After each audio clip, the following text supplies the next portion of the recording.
കഴിഞ്ഞ ദിവസം വന്ന ഒരു ചോദ്യമാണ്, അച്ഛാ, ഗർഭചിത്രത്തിന് വിധേയമായ ഭ്രൂണത്തിന് മാമോദീസ നൽകുന്നതിന് എന്തെങ്കിലും തടസ്സമുണ്ടോ? ഈ ഒരു വിഷയമാണ് നമ്മൾ ഇന്ന് കാണുവാനായിട്ട് പരിശ്രമിക്കുന്നത്.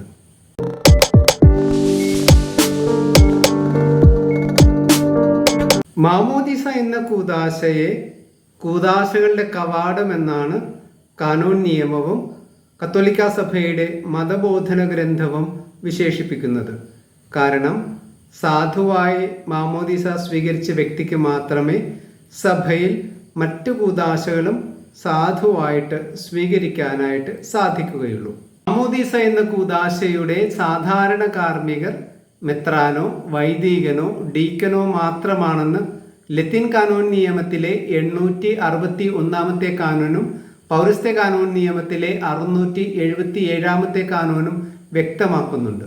എന്നാൽ ചില പ്രത്യേക സാഹചര്യങ്ങളിൽ ശരിയായ നിയോഗമുള്ള ഏതൊരു വ്യക്തിക്കും, അദ്ദേഹം കത്തോലിക്കൻ അല്ലെങ്കിൽ പോലും, സാധുവായി മാമോദീസ നൽകാൻ കഴിയുമെന്ന് കാനോൻ നിയമം വ്യക്തമാക്കുന്നുണ്ട്. നമ്മുടെ ചോദ്യത്തിലേക്ക് വരാം. ഗർഭചിത്രത്തിന് വിധേയമായ ഭ്രൂണങ്ങൾക്ക് മാമോദീസ നൽകാനായിട്ട് സാധിക്കുമോ? ലത്തീൻ കാനോൻ നിയമത്തിലെ 871 പൗരസ്ത്യ കാനോൻ നിയമത്തിലെ 680 കാനോൻ ഇപ്രകാരമാണ് പറയുന്നത്: ഗർഭചിത്രത്തിന് വിധേയമായ ഭ്രൂണങ്ങൾക്ക് ജീവനുണ്ടെങ്കിൽ സാധിക്കുന്നിടത്തോളം മാമോദീസ നൽകേണ്ടതാണ്. ഇവിടെ രണ്ട് കാര്യങ്ങളാണ് കാനോൻ നിയമം വ്യക്തമാക്കുന്നത്. ഒന്ന്, ഗർഭചിത്രത്തിന് വിധേയമായ ഭ്രൂണത്തിന് ജീവൻ ഉണ്ടായിരിക്കണം.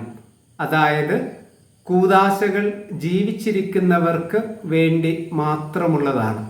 ഭ്രൂണത്തിന് ജീവനില്ല എങ്കിൽ മാമോദീസ നൽകുവാനായിട്ട് പാടുള്ളതല്ല. രണ്ടാമത്തേത്, സാധിക്കുമെങ്കിൽ മാത്രം മാമോദീസ നൽകുക. എന്തുകൊണ്ടാണ് സഭ സാധിക്കുമെങ്കിൽ എന്ന് പറയുന്നത്?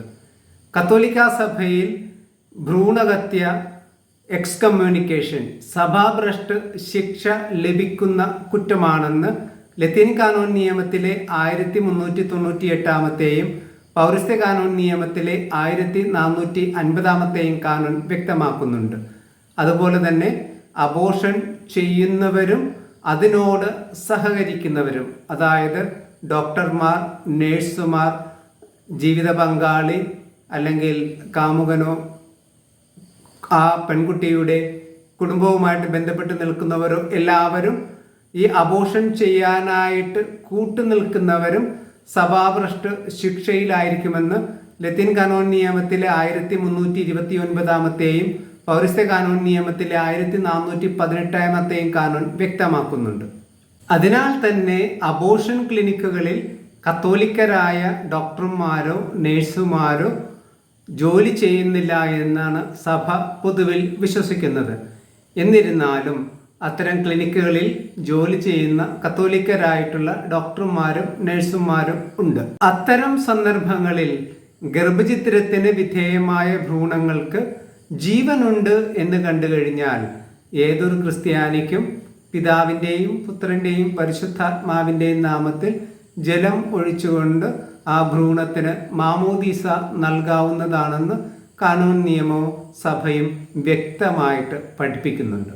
അതിനാൽ തന്നെ ഇത്തരം സന്ദർഭങ്ങളിൽ അബോർഷൻ ക്ലിനിക്കുകളിലോ ആശുപത്രികളിലോ ജോലി ചെയ്യുന്ന ഡോക്ടർക്കോ നഴ്സുമാർക്കോ ഏതൊരു വ്യക്തിക്കും ത്രിയേക ദൈവത്തിൻ്റെ നാമത്തിൽ ജലമുപയോഗിച്ച് ആ ഭ്രൂണത്തിന് മാമോദീസ നൽകാവുന്നതാണ്. ഇവിടെ അച്ഛനോ ഡീക്കനോ വിളിച്ചു വരുത്തേണ്ട യാതൊരു ആവശ്യവുമില്ല. ഏതൊരു ക്രിസ്ത്യാനിക്കും, ലത്തീൻ കാനോൻ നിയമം അനുസരിച്ച് ഏതൊരു വ്യക്തിക്കും എന്നാണ് പറയുന്നത്. പൗരസ്ത്യ കാനോൻ നിയമത്തിൽ ഏതൊരു ക്രിസ്ത്യാനിക്കും എന്നാണ് പറയുന്നത്. അപ്പോൾ ആർക്ക് വേണമെങ്കിലും ശരിയായ നിയോഗത്തോടുകൂടെ ആ ഭ്രൂണത്തിന് ജീവനുണ്ടെങ്കിൽ മാത്രം മാമോദീസ നൽകാവുന്നതാണ്.